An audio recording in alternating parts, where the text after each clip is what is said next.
afternoon, administrative team. Thank you for taking the time to let me discuss with you the importance of exhibiting asset-based behaviors and expectations as educators and the purpose of managing home and school connection in our English language instruction.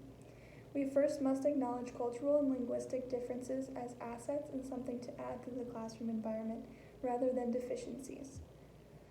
We also must acknowledge that there's more to the students that walk into our classrooms besides that of their test scores and data. Those considered to be ELLs will have a variety of cultural backgrounds and social-emotional factors that contribute to their academic experiences.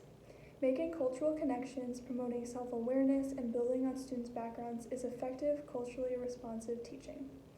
We are unable to fully understand the students that walk through the door of our classrooms without understanding their lives at home. Language barriers frequently hinder communication for educators with ELL families. Therefore, it is necessary to implement intentional strategies in response to these obstacles in order to build better home-school partnerships for the success of the student. As educators, we have the responsibility to create a comfortable and welcoming classroom that invites parents to serve and participate in the authentic learning experiences of their children.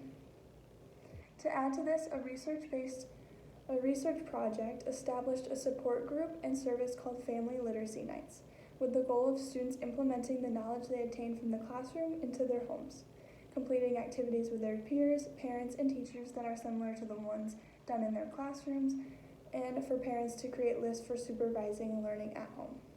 From this, parents are given strategies to implement at home, such as providing positive feedback, modeling language use, and providing opportunities to put into practice new vocabulary at home. This provides more guidance and framework for parents and families to gain more insight into what is happening in the classroom, follow along with these activities and concepts at home, and be more engaged in their students' learning processes overall. To cultivate a more inclusive classroom environment, we must initially ask ourselves if our classroom is accurately reflecting our student body. A step to answer this question is to seek to know and understand our students. We can be culturally responsive in our teaching practices by knowing our students and creating instruction, activities, and lessons in accordance with their linguistic abilities, learning styles, preferences, and interests. Project-based learning creates more inclusive and meaningful educational experiences for ELLs. Students are given more opportunities to express themselves, their cultural and linguistic backgrounds, and their potential. This allows students to see their diversity in terms of culture and language to be an asset and something beneficial that they can bring to the classroom. Some inclusion opportunities for ELL students are limiting pull-out time. It is shown that ELL students grow a lot in proficiency through daily conversations with their peers.